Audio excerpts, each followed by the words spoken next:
Bueno, buenas tardes. Vamos a comenzar la clase en el día de hoy. Me pongo para acá. Vamos a comenzar la clase en el día de hoy para, responder las dudas que puedan ir surgiendo de la materia. La primera, primero que todo, hicimos un tiempito hasta esperar que los demás llegaran, pero fíjense que ya ha pasado casi media hora y todavía no son todos. Sería bueno que por favor lleguen a tiempo, lleguen puntual para aprovechar el tiempo de la mejor manera.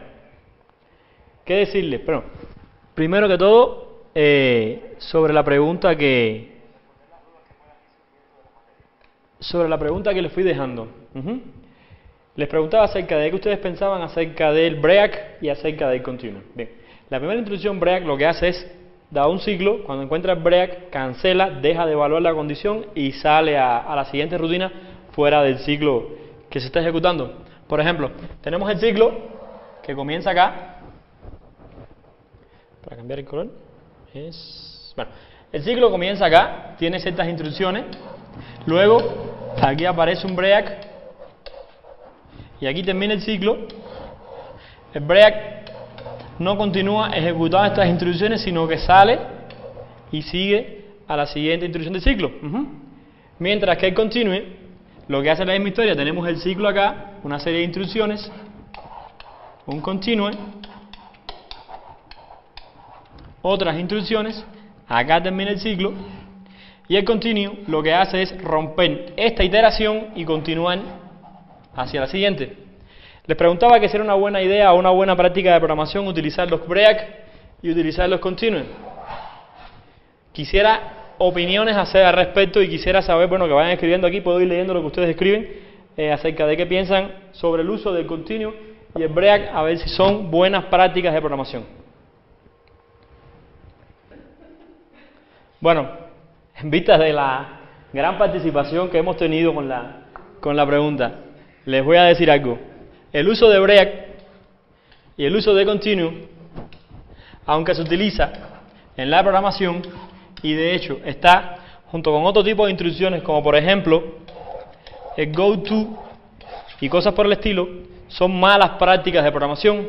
La idea es que no lo usen, traten de no utilizarlo. ¿Por qué motivo? Porque el hecho de tener que cancelar un ciclo, dado que una condición dejó de cumplirse, implica que ese ciclo ha estado mal diseñado. Tienen que verificar las condiciones acá arriba para que el ciclo se ejecute de forma tal que cosas como estas no tengan que existir. Un ciclo bien diseñado, un ciclo bien pensado, un ciclo bien programado, evita el uso de instrucciones al estilo break y el uso de instrucciones al estilo continue. Por tanto, además, a la hora de programar, se hace un especial llamado a verificar las condiciones que se están ejecutando en los ciclos, ya sea un ciclo for, un ciclo do while, un ciclo while, el que sea. La idea es que no tengan que usar cosas como estas para poderlo programar, para poderlo ejecutar, ¿ok? Bien, respondiendo también un poco a las preguntas que estaban haciendo. ¿Cómo puedo limpiar la pantalla completa? Ok. Respecto a las preguntas que estaban haciendo, la primera línea de un programa en C++ sería esto: int, main y una lista de parámetros, vamos a llamarlo argumentos, ¿ok? Bien, ¿cuál es la idea? Como ya se les explicó en la clase pasada, la función main es la primera función que se ejecuta cuando el programa es llamado. De esa manera, digamos que estamos en el sistema operativo, vamos a ejecutar este programa. Este programa se compiló bajo el nombre de programa.exe, por ejemplo. Bueno, ya se fue. Cuando intenten ejecutar esto que está acá, el sistema operativo lo primero que hace es localizar esta función que está aquí y ejecutar el contenido de esa función. Estos argumentos que se pasan acá serían los argumentos que se le pasan al programa para que se puedan ejecutar. Por ejemplo, estamos pensando que este programa lo que hace es, agarrar el contenido de la variable A y sumarlo con el contenido de la variable B y luego, pues devolverlo, ¿ok? En ese caso, cuando ustedes llamen al programa desde el explorador y le den doble clic a programa.exe, se va a ejecutar la ventana de comando negra y no va a realizar nada en el mejor de los casos. En el peor de los casos les va a dar un error. ¿Por qué motivo les digo esto? En el mejor de los casos no hace nada, solo sale una pantalla, se muestra, luego se esconde, no dice nada más, porque el programa está esperando estos parámetros que serían los que se le pasan acá como entrada a los argumentos. En el peor de los casos le da un error. Bien, ¿cuándo se pasan estos parámetros? Cuando desde una pantalla de consola se invoca a programa.exe, la llamada sería algo como esto que les voy a presentar.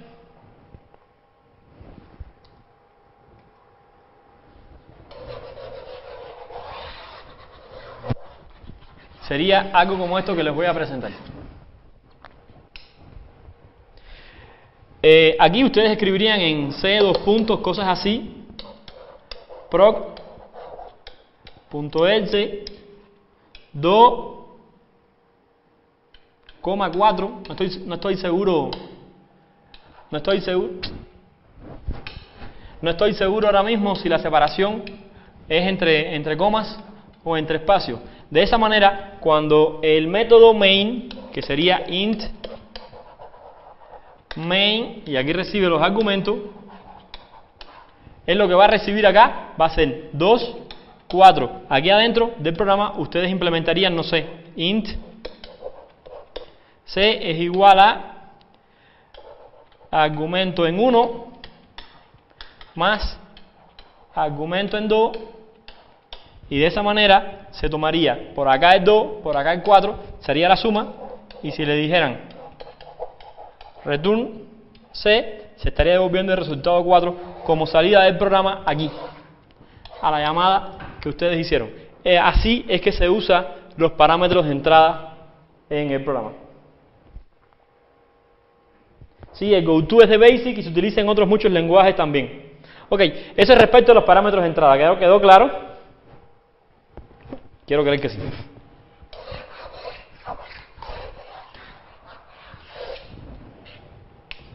En el caso del cout y el print f, son dos maneras de hacer lo mismo. Son dos formas de mostrar información en la salida estándar del programa. Por defecto, la salida estándar que mantiene C es la pantalla. Pero esto se puede cambiar y hacer que la salida estándar no sea la pantalla, sino hacer que la salida estándar sea la impresora o un disco o cosas por el estilo. Printf imprime en la pantalla y cout es hacia la salida estándar, la cual esté definida. Si la salida estándar es la pantalla, printf y cout es la misma operación. Printf es más utilizado en C, o se usa en C. Sin embargo, cout se utiliza en C++. Tal vez allí puede estar alguna diferencia. Acá me pregunta Diana acerca de cuál tiene un mejor costo computacional. Me imagino que la pregunta venga referida acerca de lo del break y acerca de lo del continue. Sea como sea, no tienen costo computacional. ¿Por qué motivo? Porque ambos lo que hacen es romper el ciclo. Este se sale totalmente del ciclo, y el continue lo que hace es cancelar la iteración actual sobre la que se está ejecutando. No sé si por ahí iba la pregunta.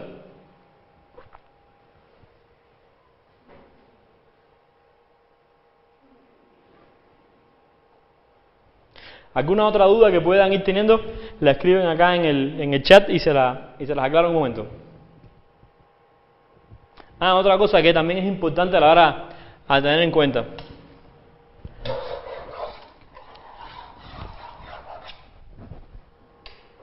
Hay ciclos, como el ciclo for, por ejemplo, que la evaluación de la condición de parada se hace al inicio. ¿Qué quiere decir eso? Que si el ciclo for, digamos aquí tenemos una variable int i, mientras sea mayor que 0, por ejemplo. Por supuesto, aquí faltan más parámetros, ¿no? Esto se declara fuera, perdón. Y por acá se declara int i. ¿Ok? Entonces, ¿qué es lo que les quiero decir? Fíjense que, como se les explicó en la clase pasada, la verificación del valor de i se hace acá. Se verifica el valor de i, si se cumple la condición, se ejecuta el contenido que está aquí adentro. Hay otros ciclos como el do while, donde la evaluación se realiza al finalizar la ejecución. ¿Cuál es la diferencia principal? La diferencia principal es que se evalúa y luego, dependiendo del resultado de la evaluación, se hace el contenido del ciclo, se hacen las instrucciones que están en el ciclo. Por eso es muy importante tener en cuenta que mientras i sea mayor que 0, en el momento que mientras i sea mayor que 0, se va a hacer esto. Cuando i sea 0, se deja de ejecutar el ciclo. Sin embargo, acá es diferente. Acá se va a ejecutar todo primero y luego se evalúa. Y en dependencia de la evaluación que esté, se repite hacia la siguiente iteración.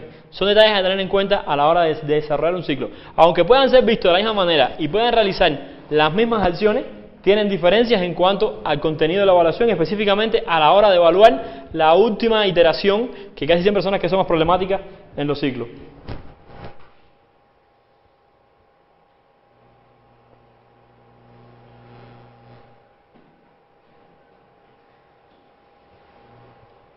Acá Arturo me pregunta cómo configurar el cout para la salida serial.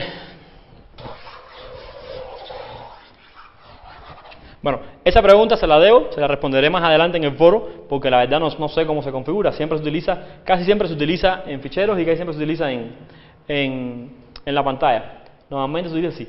Entonces, bueno, esa se va a quedar para la siguiente versión. Bueno, en lo que salen las preguntas.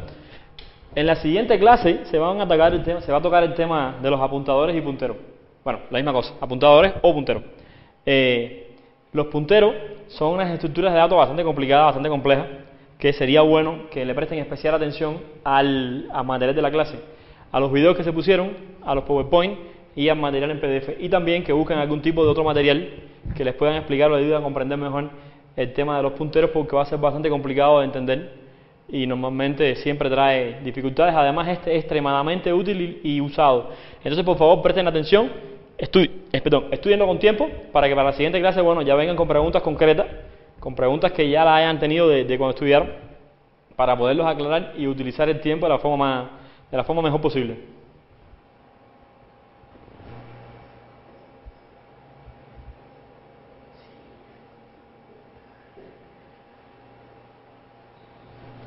A ver, primero que todo, un ejemplo con el GoTo. Les voy a poner un ejemplo en sentido general. El GoTo es una instrucción que ya no se está utilizando en casi ningún lenguaje de programación.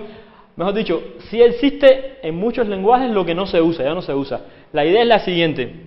Por ejemplo, en un lenguaje, en un programa main, tenemos el main acá, con sus respectivos parámetros. Tenemos un conjunto de instrucciones y acá hacemos, por ejemplo, una condición if A igual a B, entonces GoTo siguiente, por ejemplo, y aquí definimos una etiqueta que se llame siguiente, donde se ejecutan otras acciones. ¿Cómo funcionaría esto? En este caso, lo que se hace es que llegas aquí, cuando se evalúa la condición y el resultado es positivo, va a saltar inmediatamente a siguiente y deja ese contenido por el medio sin ejecutarse. Y a partir de aquí, el programa continúa. ¿Ok? Eso es una mala práctica de programación. ¿Por qué motivo? Porque están haciendo código que se va a ejecutar o no en dependencia de un GoTo, todo dentro de una función. Esto se pudiera resolver implementando esto que está acá en una función que se llame A, por ejemplo, y lo que se saltaría en una función que se llame B. Y en dependencia de la evaluación de la función esta que está acá, lo que se hace en vez de saltar hacia acá, lo que se haría sería llamar, en este caso, a la función A, diciendo que C, por ejemplo, es igual a A con los respectivos parámetros, y aquí debajo B sería igual, o C pudiera ser igual a la función B con sus respectivos parámetros. Eso es un ejemplo en sentido general de GoTo. Ya les decía, aunque muchos lenguajes lo soportan, ya está en desuso, nadie lo utiliza. ¿Por qué? Porque ya surgió la programación modular y estas cosas hacen lo mismo de una forma más bonita, más orgánica y todo va quedando mejor. El operador condicional, exactamente, es una forma abreviada. Es una forma abreviada de hacer los ciclos. Si no me equivoco, creo que era el operador, una evaluación. Acá lo que se hacía como resultado de que esto sea true, 2 puntos, lo que se realiza cuando esto sea falso. Creo que es así. Por favor, si ustedes pueden buscarlo en internet y pueden verificar la sintaxis de la operación, la ponen acá sin problema ninguno, la discutimos. Sí. La respuesta a Arturo. En una estructura tipo switch, ¿es forzoso el uso del break? En los casos, sí. En las estructuras switch, lo que se hace es que se evalúa una condición y acá van a estar los diferentes casos en los cuales esa condición va a ejecutarse en dependencia de la evaluación realizada para determinar cada una de estas cositas si va el break. Pero en este caso no se trata de una mala práctica de programación. ¿Por qué? Porque el break forma parte de la propia instrucción y del propio flujo de procesamiento de los datos en cada una de las condiciones. En este caso sí lleva break. Una cosa que les quería mencionar. Para la siguiente clase se van a preparar, se van a proponer unas tareas, donde en esas tareas van a hacer un contenido que va a agrupar, va a ser una tarea de programación, hay que programarlo, hay que tener resultados ahí. Se van a programar un ejercicio que incluya el contenido de la primera, la segunda y creo que hasta punteros de la tercera clase, no estoy muy seguro, pero bueno, por allí van los disparos. Tienen que, las preguntas acerca del IDE, bueno, tienen que ir instalando los IDE cada uno de ustedes en su computadora, tenerlos localizados, usarlos, utilizarlos, hacer algunas pequeñas pruebas, algunos pequeños programas para que vayan viendo cómo funciona, y la tarea la van a hacer sobre estos IDEs, que pudiera ser perfectamente, no sé, programar un ciclo que sume 2 o 3 cosas y además tenga unos punteros para escribir encima de los punteros, cosas así. Entonces, bueno, esas tareas se van a programar, ustedes las van a tener los resultados y van a enviar los resultados por correo del programa, o sea, el programa, el ejecutable, con un conjunto de datos de prueba para nosotros evaluarlo. Entonces, bueno, ya vamos a ir tocando cosas más propias con las manos. A ver, acá dice, si hay un switch anidado y dentro un for, el switch y el break se sale del for también. No, la respuesta es no. En ese caso, lo que se hace es lo siguiente. Supongamos que tenemos un for, ¿y ahora cómo se regresa el color inicial? Ya, ok.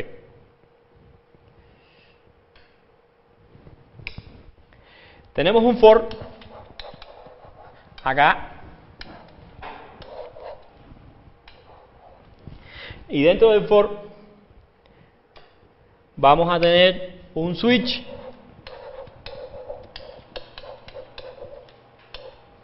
que evalúa determinadas condiciones y aquí estaría el primer case del switch, acá estaría el segundo case y acá estaría el tercero, cada uno de ellos con sus respectivos break.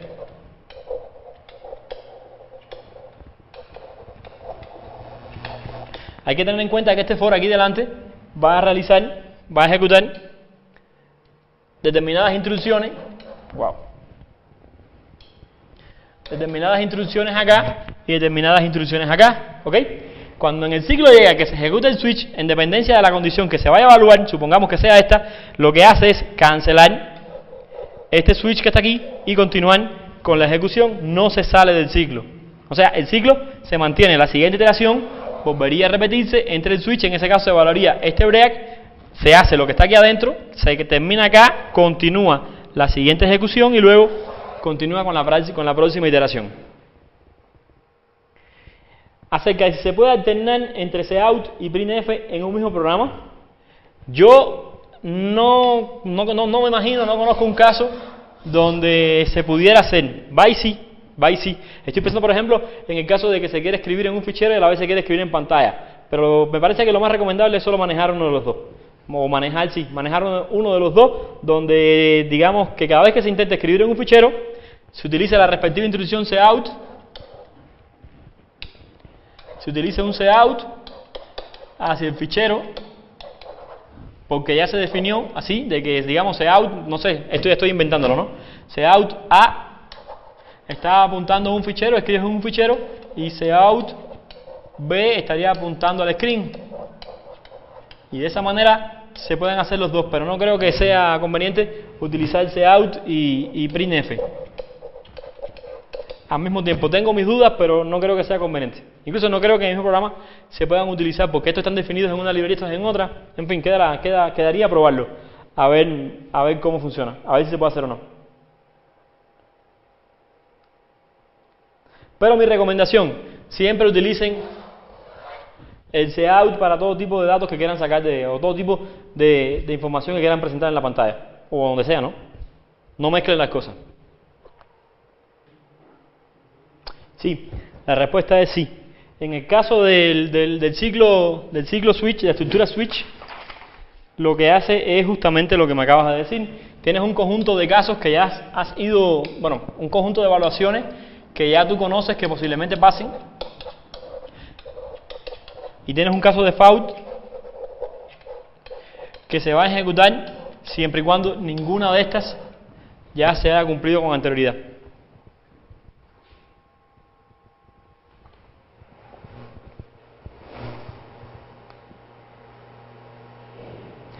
Pero les digo algo también que estoy viendo aquí en los apuntes. No creo que sea, no es una buena práctica, les insisto, el hecho de tener en un mismo programa muchos tipos, o primero que todo, no es buena idea tener muchos niveles de if. Estoy pensando en un if, esta condición, entonces ejecuta esto y ya queda dentro otro if, esta condición, ya queda dentro otro if, y otra condición, y así hasta el infinito. O hasta el infinito no, o hasta muchos.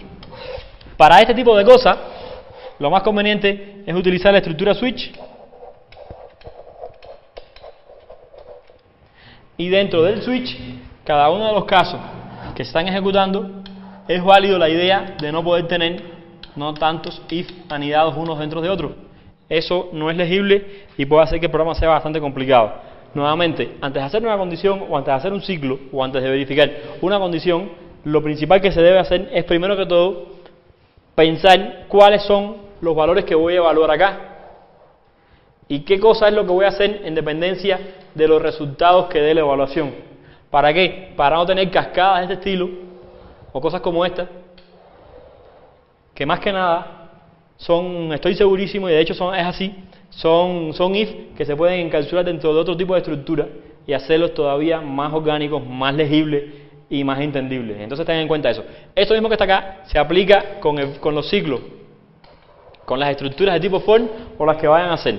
La idea, ¿cuál es? La idea es, primero que todo, evaluar qué cosa es lo que hay acá adentro, para evaluar qué voy a realizar y en qué momento voy a terminar la ejecución de todas estas cosas, ¿ok? Entonces, antes de hacer un ciclo, antes de hacer un for, recomendación, primero piensen qué voy a hacer, qué voy a evaluar y después cómo lo hago, y lo último que sea programarlo. Sí, la biblioteca IOStream es de extensión .h. .h, ¿por qué? Porque en el .h, y me quitaron esto de acá, en el .h están todas las definiciones de las funciones que se van a utilizar, ¿ok? Y la IOStream, si la vamos a incluir, o sea, en la zona de include, se va a incluir IOStream.h antes que nada. Pero ¿qué pasa? Que IOStream es una librería del sistema, y en la clase anterior se vio que cuando son librerías del sistema se incluyen de esta forma,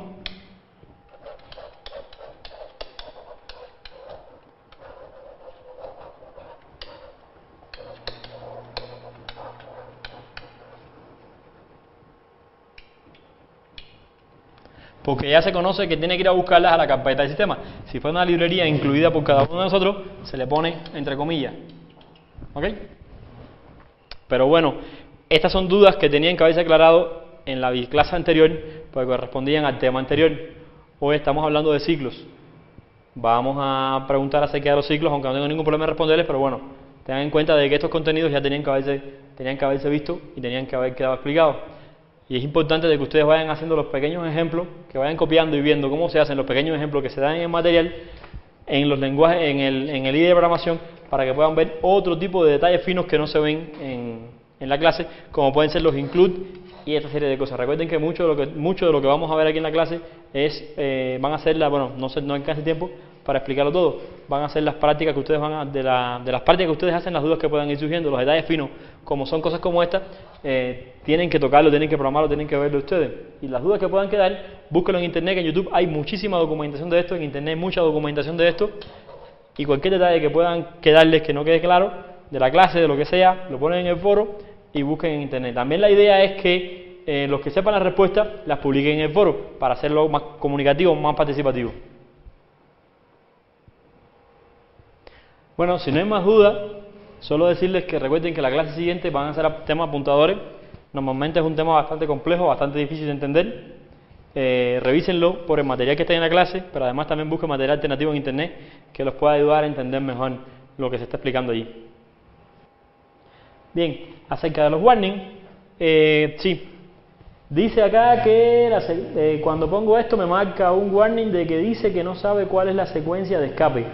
Esto se puede evitar si hace el ciclo pero lo marca. No sé bien de qué me estás hablando, pero bueno, me imagino que sea acerca de un ciclo switch con la instrucción final, ¿no? Con el default.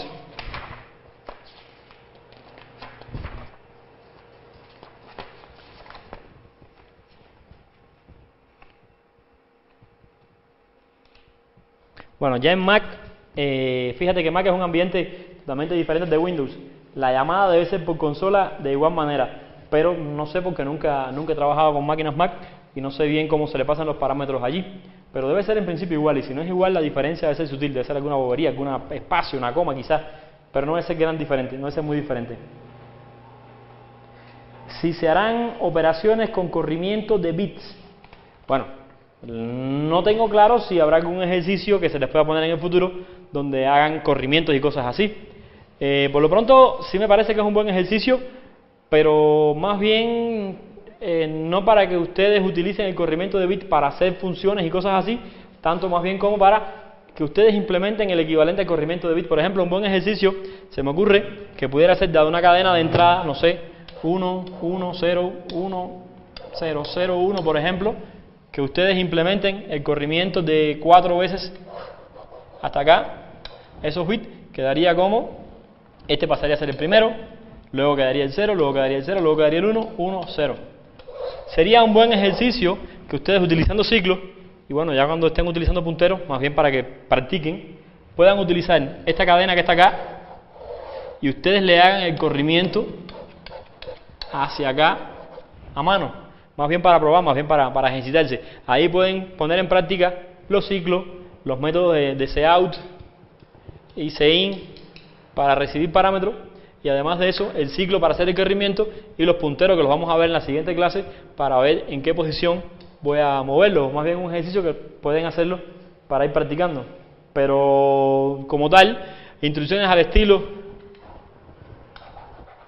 shift left, la variable A, que lo que hace es el corrimiento de los bits de A, al menos en una posición, pues en este instante no te puedo decir si vamos a utilizarlo o no. Va y sí en algún ejercicio, pero queda más adelante. Para los que tengan Windows, sobre todo los que tienen Windows, que van a programar, pueden bajarse el Eclipse, y el Eclipse ya viene, hay una versión de Eclipse que viene preparada para trabajar con C++, pero creo que le hace falta el compilador, y el compilador normalmente, los que trae Windows por defecto, los que tienen Visual Studio, no son totalmente compatibles o visibles con Eclipse, algo así. Les recomiendo que busquen videos en internet donde se explica cómo configurar el Eclipse con los diferentes compiladores, al igual que en NetBeans. En el NetBeans, por ejemplo, bajan la versión de NetBeans para C++, ¿ok?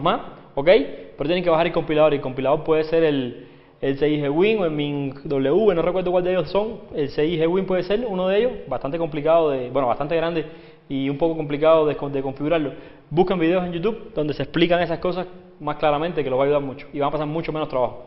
Los de Linux no, ya en Linux, en NetBeans sí, y el Eclipse viene configurado viene preparado para entenderse con los compiladores de Linux, y entonces lo hace bastante sencillo. En Mac no tengo idea cómo se hace porque nunca lo he hecho en Mac, supongo que sea más o menos parecido a la versión de Linux.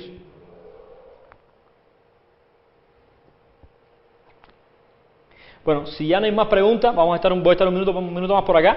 Si ya no hay más preguntas, bueno, pues ya habremos terminado la asesoría del día de hoy.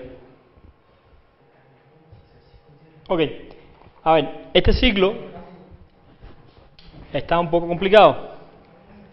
Vamos a verlo. Primero que todo, for int i distinto de printf, lo que hace printf, mientras que i sea menor que 5 y además otro printf por acá.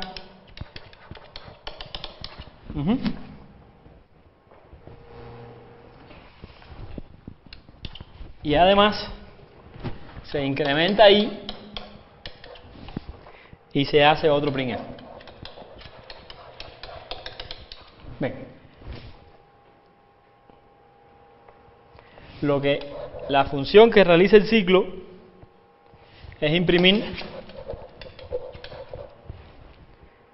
la cadena proposición.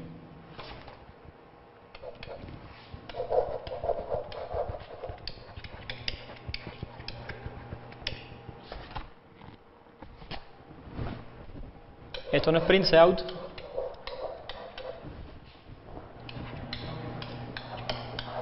Bien, aquí se termina el ciclo. ¿Cómo funciona esto? Lo primero que hace el ciclo es evaluar esta expresión que está acá.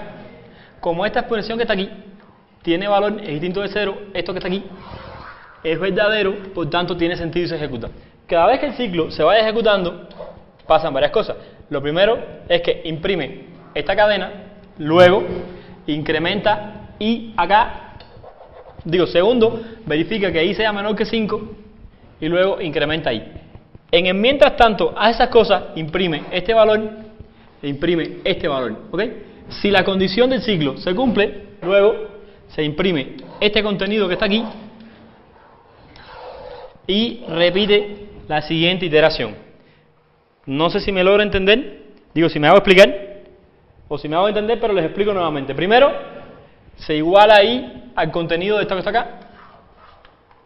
Ese contenido es distinto de 0. O se va a ejecutar mientras esto que está acá sea diferente de 0. Siempre va a ser diferente de 0. Luego se evalúa que i sea menor que 5 y se imprime esto que está acá. Y luego se incrementa i imprimiendo esto que está acá y esto que está acá. Nuevamente se repite la siguiente iteración. La condición se vuelve a evaluar, es diferente de 0 y es menor que 5, imprime, incrementa y luego imprime nuevamente. Así es como funciona el ciclo. Yo les recomiendo que cuando tengan estos códigos y ya no lo puedan entender bien, copien el código tal cual del documento, lo ponen en su IDE de desarrollo y van viendo línea a línea cómo van comportándose las variables, van debugueando línea a línea cómo van comportándose las variables y cómo se va ejecutando el ciclo. Y de esa manera pueden ir viendo los detalles que pueden ir ocurriendo. Estas cosas, este tipo de construcciones que están viendo acá son bastante complejas de entender y bastante complejas de tracear y de debuguear. Yo que les recomiendo, en el ciclo solamente dejen las cosas que son inherentes al funcionamiento del ciclo. Todo lo que tiene que ver con procesamiento lo bajan para dentro del cuerpo del ciclo y de esa manera, pues mantienen un código más limpio y más eficiente.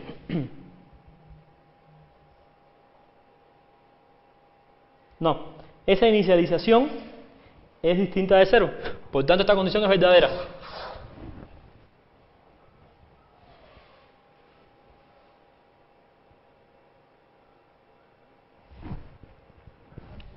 Nuevamente les digo, agarren ese código, pónganlo en el IDE de desarrollo y vayan viendo línea a línea cómo se comportan las variables y cómo se comportan las cosas. Y de esa manera, pueden salir de dudas y puede quedar más claro que la explicación que les estoy dando.